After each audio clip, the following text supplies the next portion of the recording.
Hi friends, welcome to VB வஸ்டின் channel. இன்றைக்கி நம்ம என்ன பார்க்க போகிறோம்னா பச்சை சுண்டக்காய் வச்சு சாம்பார் எப்படி வைக்க போகிறோம் அப்படின்னு தான் பார்க்க போகிறோம்.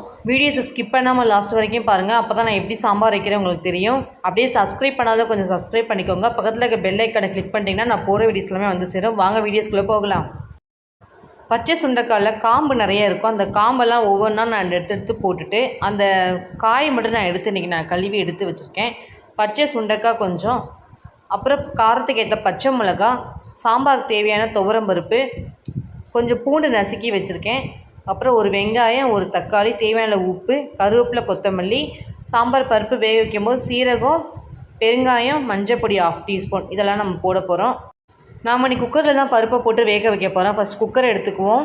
குக்கரில் நம்ம எடுத்து வச்சுருக்க ஒரு 100 கிராம் பருப்பு நான் துவரம்பருப்பு இன்றைக்கி எடுத்திருக்கேன். அந்த துவரம்பருப்பை நம்ம அதில் போட்டுக்கலாம். துவரம்பருப்பை நல்லா தண்ணி ஊற்றி கழுவணும் எப்போவுமே. ஏன்னா எங்கெங்கேயோ நமக்கு பருப்புலாம் நமக்கு டெலிவரி பண்ணுறாங்க. அதில் எவ்வளோ டஸ்ட் இருக்கும், பொல்யூஷன் எல்லாமே இருக்கும். நம்ம ஒவ்வொரு தடவையும் நம்ம எதை யூஸ் பண்ணாலுமே வாஷ் பண்ணி நம்ம யூஸ் பண்ணுவோம். நல்லா தண்ணி ஊற்றி நல்லா கழுவி எடுத்துக்கலாம்.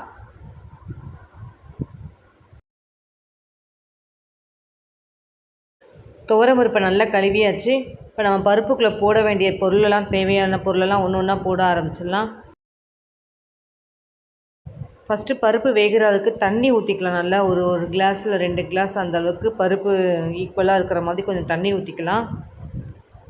நெக்ஸ்ட்டு காரத்துக்கு ஏற்ற மாதிரி பச்சை மிளகா போட்டுக்கலாம். நான் எங்கள் வீட்டில் கொஞ்சம் காரம் எப்போவுமே அதிகமாக சாப்பிட்றனால கொஞ்சம் எக்ஸ்ட்ராவே பச்சை மிளகா போட்டிருக்கேன். நீங்கள் உங்கள் வீட்டில் தேவையான அளவு காரம் போட்டுக்கோங்க.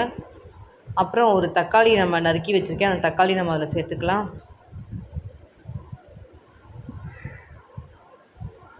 எடுத்து வச்சுருக்க வெங்காயத்தை நம்ம சேர்த்துக்கலாம். அடுத்து பச்சை சுண்டைக்காயை நம்ம சேர்த்துக்கலாம். நல்லா கழுவி தான் நான் எடுத்து வச்சுருக்கேன். அதை நம்ம அப்படியே அந்த பருப்பு தண்ணியில் போட்டுக்கலாம். அடுத்து எடுத்து வச்சுருக்க சீரகம் ஒரு 1/2 டீஸ்பூன், கொஞ்சம் ஒரு 1/2 டீஸ்பூன் மஞ்சள் தூள், 1/2 டீஸ்பூன் பெருங்காயத்தூள், இந்த 3ஐயுமே நம்ம பருப்பு தண்ணிக்குள்ளே போட்டு அதையும் நம்ம வேக வைக்கணும். அந்த தண்ணியிலே நம்ம போட்டுக்கலாம். அதையும் சேர்த்து சுண்டைக்காய், பருப்பு, பச்சை மிளகாய் எல்லாத்தையும் நம்ம ஒன்றா போட்டு வேக வைக்க போகிறோம். இப்போ நம்ம குக்கரை மூடி விட்டுட்டு ஒரு 4 விசில் வந்தால் போதும். நம்ம எப்போவுமே சாம்பாருக்கு எப்படி நம்ம பருப்பு போட்டு விசில் விடுவோமோ அதேமாதிரி தான் நம்ம இதுக்கும் பண்ண போகிறோம். ஸ்டவ் ஆன் பண்ணி குக்கரில் நான் வச்சுட்டேன் நான். இப்போ நல்லா விசில் வரணும், அது வரைக்கும் நம்ம வெயிட் பண்ணுவோம்.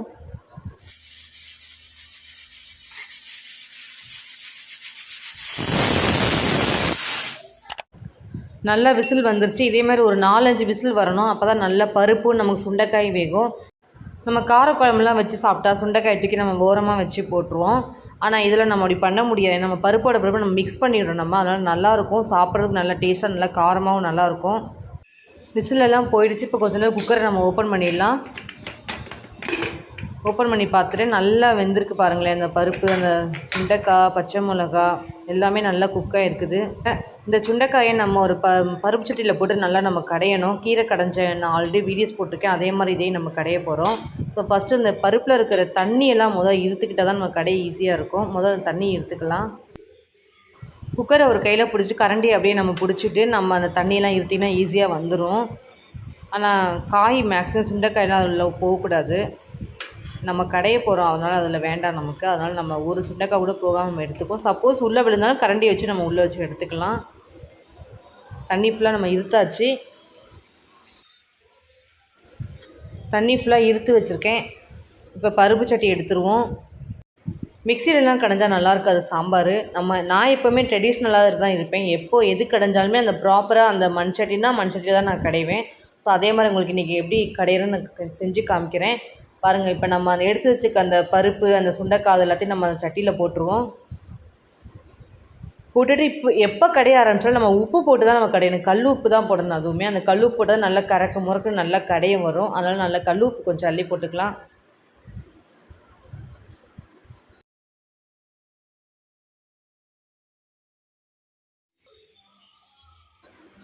நம்ம கடையை ஸ்டார்ட் பண்ணிடலாம். நல்ல சுண்டைக்காய் ஆல்ரெடி நம்ம குக்கரில் அப்படி தான் நல்லாவே வெந்திருக்கும். நமக்கு இது கொஞ்சம் கடையிறது கொஞ்சம் ஈஸியாகவே தான் இருக்கும். அதனால் ஒன்றும் கஷ்டம் தெரியாது. இதே மாதிரி நல்லா சட்டி ஒரு கையில் அழுத்தி பிடிச்சிங்கனாலே போதும், நல்லா ஈஸியாக கடைஞ்சிடலாம். சுண்டைக்காய் ரொம்ப நல்லது உடம்புக்கு. வயிற்று புண்ணு அதெல்லாம் கூட ஆற்றும். அது பச்சை சுண்டைக்காய் சாப்பிட்றது ரொம்ப நல்லதான விஷயந்தான் அது. ஸோ இதில் நம்ம சாம்பார் செஞ்சு சாப்பிட்டாலும் நல்லாயிருக்கும், டேஸ்ட்டும் நல்லாயிருக்கும், நமக்கு ஹெல்த்தியாகவும் இருக்கும் உடம்புமே.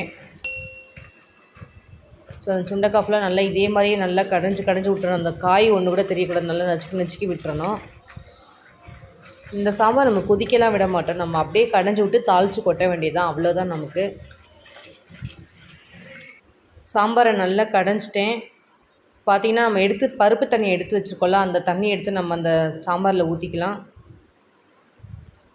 தண்ணி உங்களுக்கு எக்ஸ்ட்ரா தேவைப்படுதுன்னா சுடு தண்ணியை காய வச்சு நல்லா அந்த தண்ணியை ஊற்றிக்கணும். மற்றபடி வேறு எந்த தண்ணி, பச்சை தண்ணியெலாம் ஊற்றக்கூடாது. இது வைக்கவும் கூடாது, டேஸ்ட்டு மாறிடும். இது அப்படியே ஒரு பவுலில் ஊற்றிக்கலாம். சாம்பார் இப்போ தாளிக்கணும், அதனால் நம்ம அடுப்பை வச்சு கடாயை வச்சுக்கலாம். கடாயை நல்லா காஞ்சோன்னு லைட்டாக எண்ணெய் ஊற்றிக்கலாம். எண்ணெய் ஊற்றி கடுகு போட்டுக்கலாம். கடுகு நல்லா பொரியணும், பொரிய வரைக்கும் கொஞ்சம் வெயிட் பண்ணலாம். கடுகு நல்லா பொரிஞ்சிடுச்சு. இப்போ நான் எடுத்து வச்சுருக்க பூண்டு நசுக்கி வச்சுக்கோல, அந்த நசுக்கின பூண்டை நம்ம அதில் சேர்த்துக்கலாம். நல்லா அந்த எண்ணெயில் லைட்டாக கொஞ்சம் ஃப்ரை பண்ணிக்கலாம். அப்புறம் எடுத்து வச்சு கருவேப்பிலை நம்ம இப்போ சேர்த்துக்கணும்.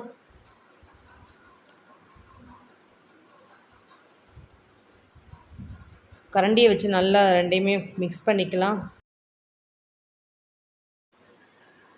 தாளித்ததை அந்த சாம்பாரில் சேர்த்துக்கலாம். நானே எடுத்து காமிக்கிறேன். லிக்விடாக தான் இருக்கும் லைட்டாக. இதை நம்ம ரைஸில் ஊற்றி சாப்பிட்டிங்கன்னா நல்லா டேஸ்ட்டாக நல்லாயிருக்கும். பச்சை சுண்டைக்காயில் நான் சாம்பார் இன்றைக்கி வச்சு உங்களுக்கு காமிச்சிருக்கேன். இதே மாதிரி நீங்களும் உங்கள் வீட்டில் செஞ்சு பார்த்துட்டு எப்படி இருந்துச்சுன்னு சொல்லுங்கள். சப்ஸ்கிரைப் பண்ணுங்கள், லைக் பண்ணுங்கள், ஷேர் பண்ணுங்கள், கமெண்ட் பண்ணுங்கள். பக்கத்தில் இருக்க பெல் ஐக்கனை கிளிக் பண்ணிவிடுங்க. Thank you friends.